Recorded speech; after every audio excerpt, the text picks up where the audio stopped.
They were quite dangerous to put on. The big zippers and cogs in the back could easily mangle one's hand and possibly bleed out. Richard was supposed to warn her about this, but didn't, and Sheila managed to get her hand stuck and mangled by the machines. She had punctured an artery and bled to death quite quickly.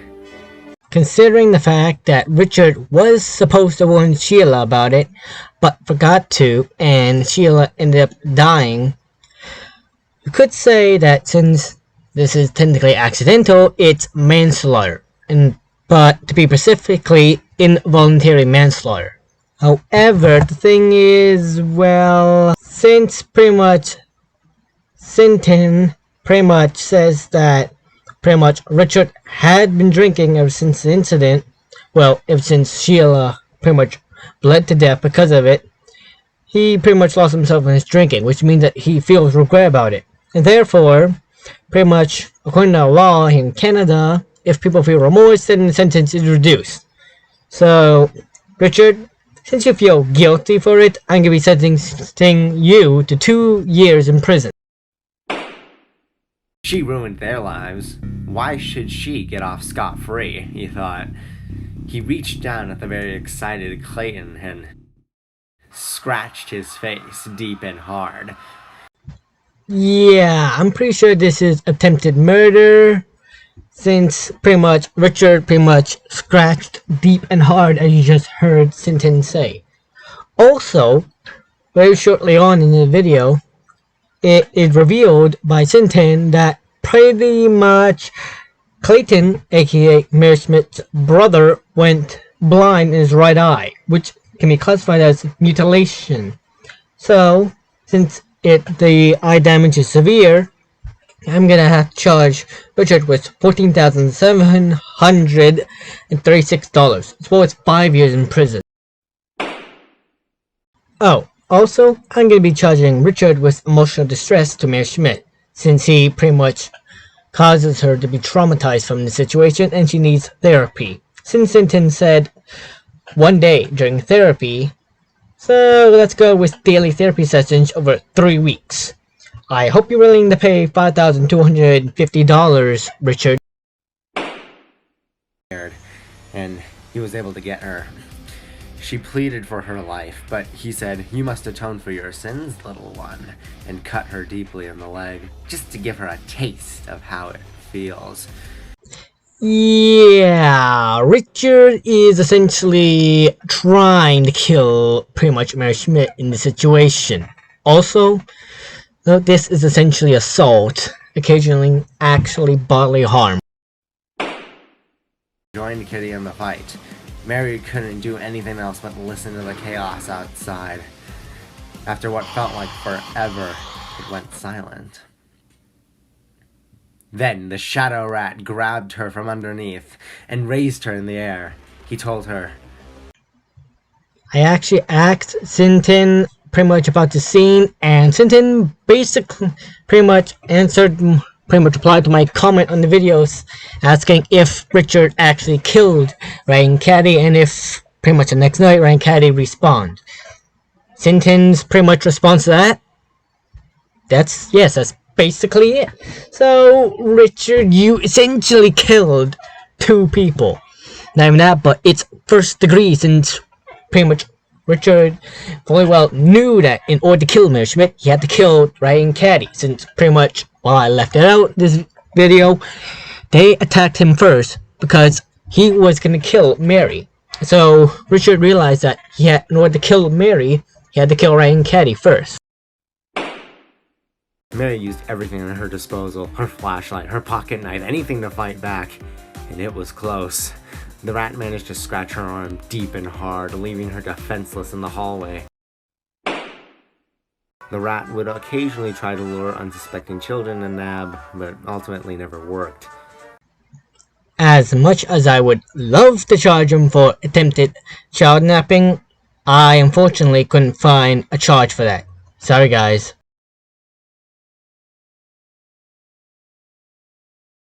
He would open it and be greeted by an angry rat, dismantling him on the spot. Sure, Sheila was the one that pretty much tempted Chester with the backer key that pretty much led to it being destroyed by the rat, but still, I don't think the rat, or aka Richard, pretty much was told by Sheila to pretty much attack Chester. I think Richard did that on his own volition, which makes it property destruction. Shadow Candy would put voices in the rat's head to go and attack the current night guard and kill him. The rat was overcome by it, and one night he headed to the office and mauled the night guard to death. Yeah, sure. I know that Sheila, aka Shadow Candy, pretty much put voices in Richard's head to pretty much kill the current night guard. But then again, I think he already planned to do that, since he probably thought that pretty much Mary would return, and he already planned on killing it. Even though pretty much the rat was overcome by it, he pretty much had to agree to it to make the voices stop to murder. So therefore, murder first degree. Also, right now I'm going to be charging him with pretty much attempted murder for all the crimes that he has done from Mary Smith's role as night guard from like 5 onward to pretty much this incident. As well as you could pretty much say, I don't know, maybe the other incidences with Mary's daughter, but however, I don't think I counted that. Now, I'm gonna count pretty much the attempted murder charges for pretty much what Richard did from like 5 and like 7 onwards till closing, which is 2,184 times, which will jump up real quick. Now, for those of you who pretty much voted for who would get the highest sentence so far, well, in this video, let's just say that Richard receives a huge amount of years behind bars. And let me just say, you have not seen Candy and Friends just yet. Let's just say that pretty much he will receive 10,920 years in prison. One by one, each animatronic had their hand out at getting their revenge and anger at him, but the final ones were Rat and Cat, and they didn't hold anything back. He was the one that ruined their lives, their dreams. Vinny's physical form was mangled beyond repair or recognition. Yeah, it's pretty much murder, but however, considering the fact that Vinny murdered them, I'll allow it.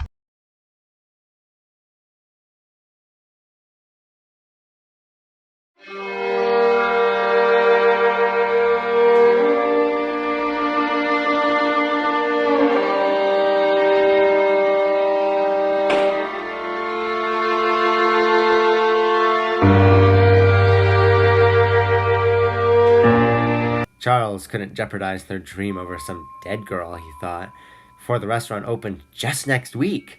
So Charles, in the moment, discarded the body. However, he would feel guilty not telling anyone about this. What may shock you is that this is the only charge Charles will be charged with. As for the death of Sheila Rose, it was not his responsibility to warn her, but rather Richard's, who have already charged. Also, with the Vinny charge, I pretty much let off the hook since, it's Vinny. So, pretty much Charles is going to be getting the life sentence of all the characters I'm going to be charging in this video.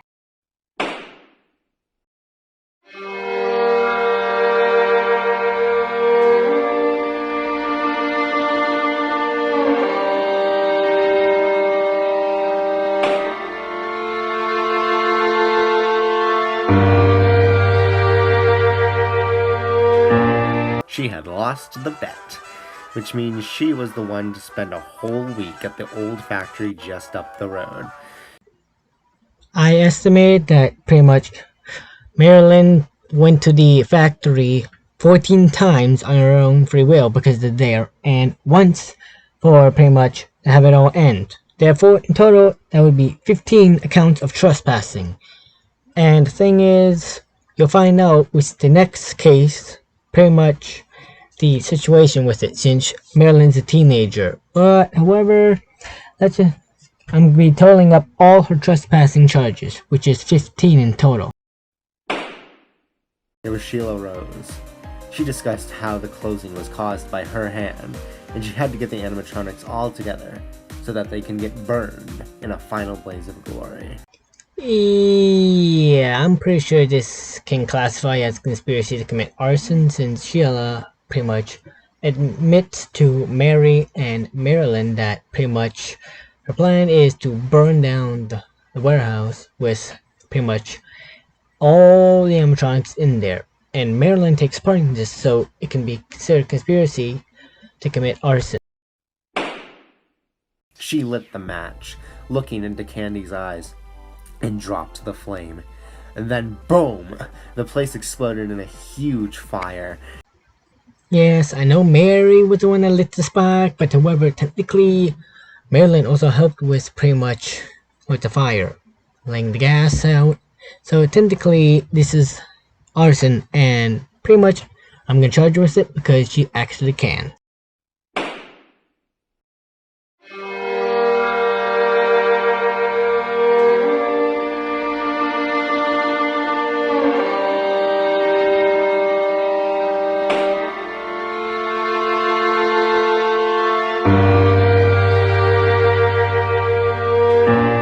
Mary had come across a group of kids playing hide and seek with the rat.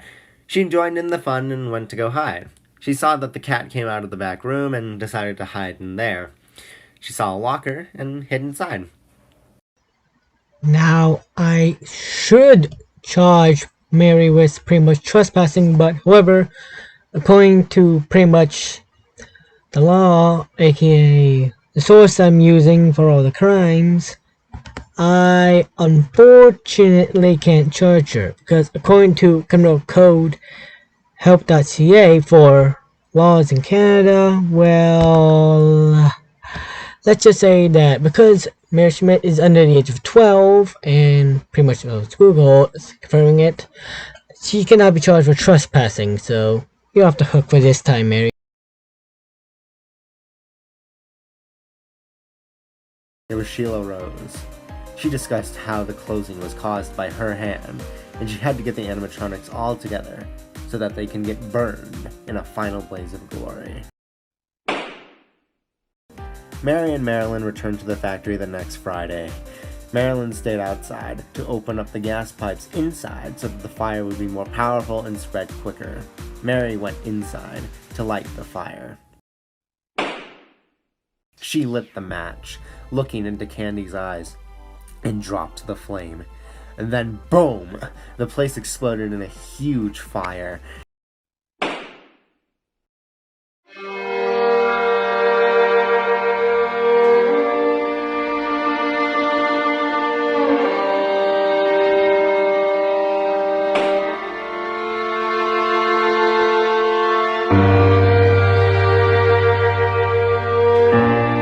In his code, wouldn't allow anyone to be punished on the property and scanned Connor as a criminal.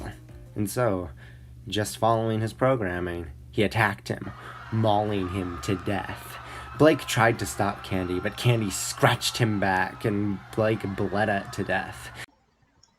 Candy, or as he is known as in FNAC 1, Old Candy pretty much scanned Connor as a criminal and intended to kill him. However, Blake was, well, you could argue Blake was not the intended target. As such, was also caught in the crossfire. But however, thing is, even though it was an accidental, well, I think Candy might have scanned Blake as a criminal too and decided to kill him as well. So, pretty much right off the bat, Candy and gang will receive 1 first-degree murder charge and 1 second-degree murder charge. Right off the bat, they're starting with two life sentences. But Vinny came to them, and being the master manipulator and puppeteer he was, told them this story. He told them that the woman named Mary Rose had killed them in cold blood, that she was their murderer, and that the only way to get set free was to kill her back. The souls were so angry and confused that they didn't even question it and took it at face value. Taking it at face value or not, what Candy and his friends pretty much just did is considered conspiracy to commit murder, since pretty much Vinny told them that pretty much they had to kill Mary in order to pass on.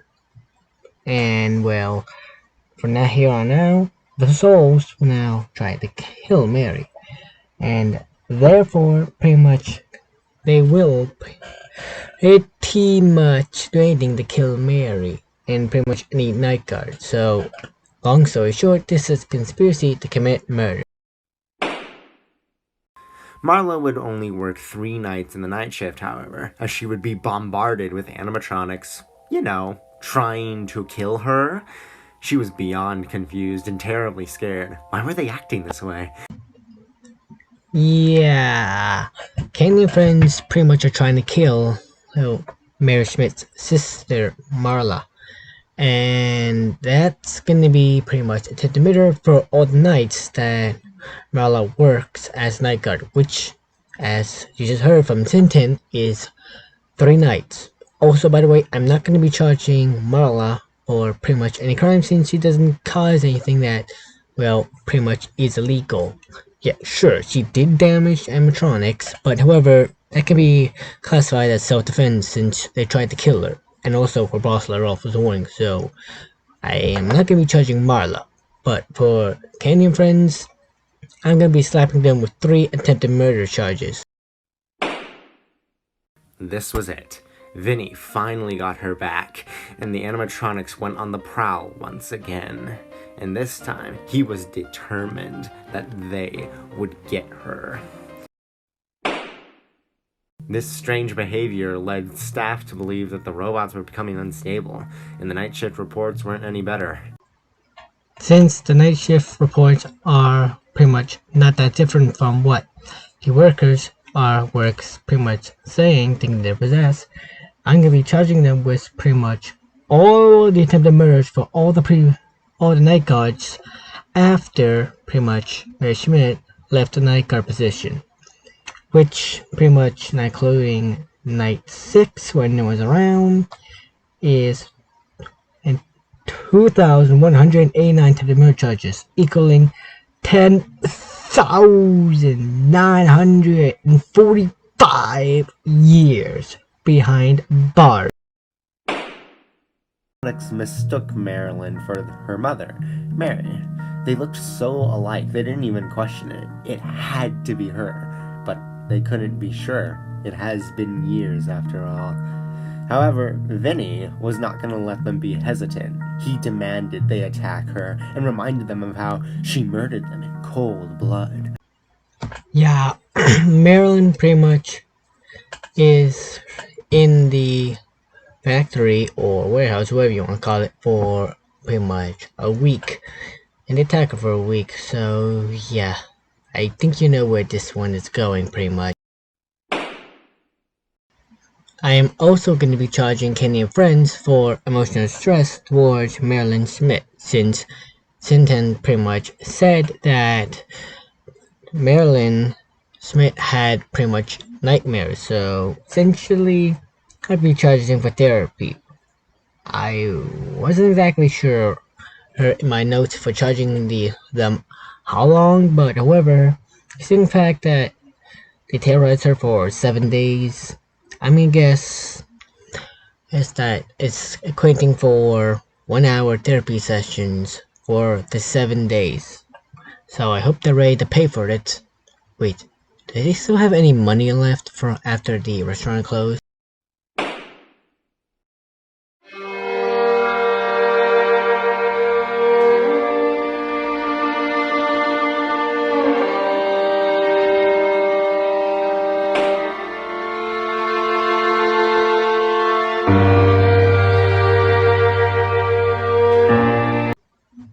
Surprisingly, to those who haven't seen the first video in the playlist, I've actually charged Vinny before, so his previous charges will carry on over to this one.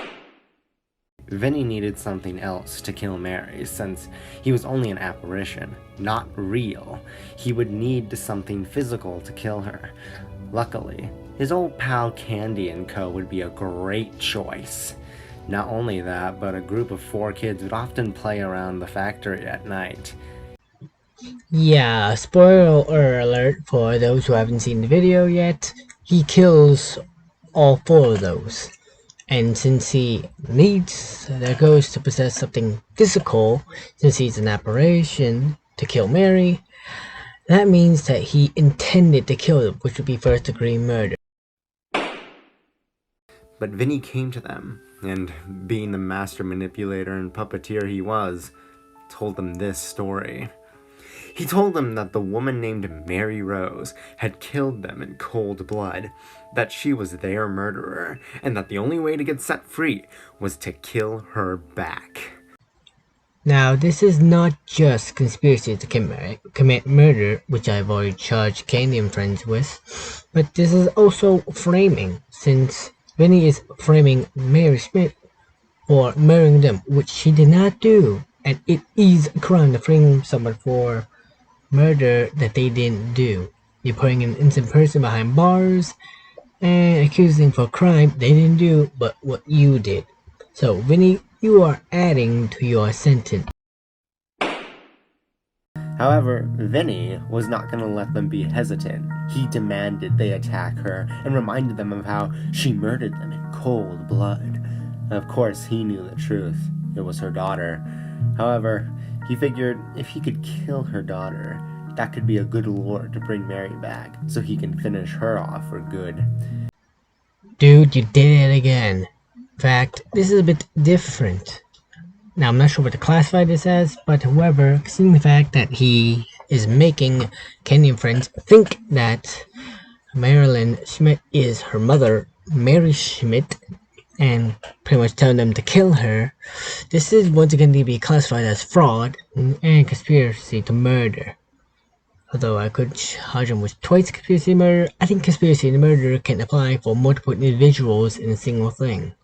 So yeah, Vinny, I'm going to be charging you with fraud, with framing Marilyn Schmidt as Mary Schmidt, as well as pretty much conspiracy to commit murder for you wanting to kill Mary Schmidt and her daughter.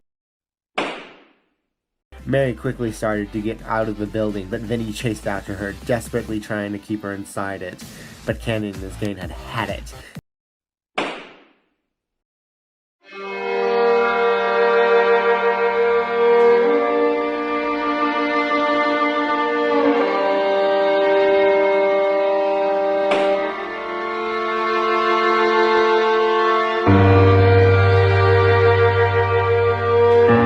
He would open it and be greeted by an angry rat, dismantling him on the spot.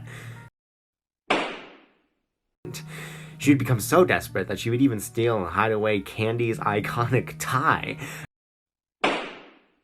Shadow Candy would put voices in the rat's head to go and attack the current night guard and kill him.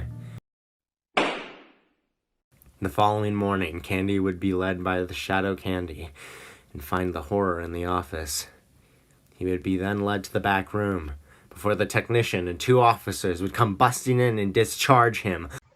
Before I place the charge, I should probably explain why I'm charging pretty much Sheila Rose with pretty much framing. Since, well, yes, well, she did pretty much have responsibility in the murder of pretty much the night guard. It's pretty much who murdered the night guard that is the case. If you remember, it was Richard the Rat who murdered the night guard, and not Candy and the others. So even though Richard would be covered with it, Sheila Rose is essentially having the rest of the animatronics in the building take the fall for the murder of the night guard. It was Sheila Rose.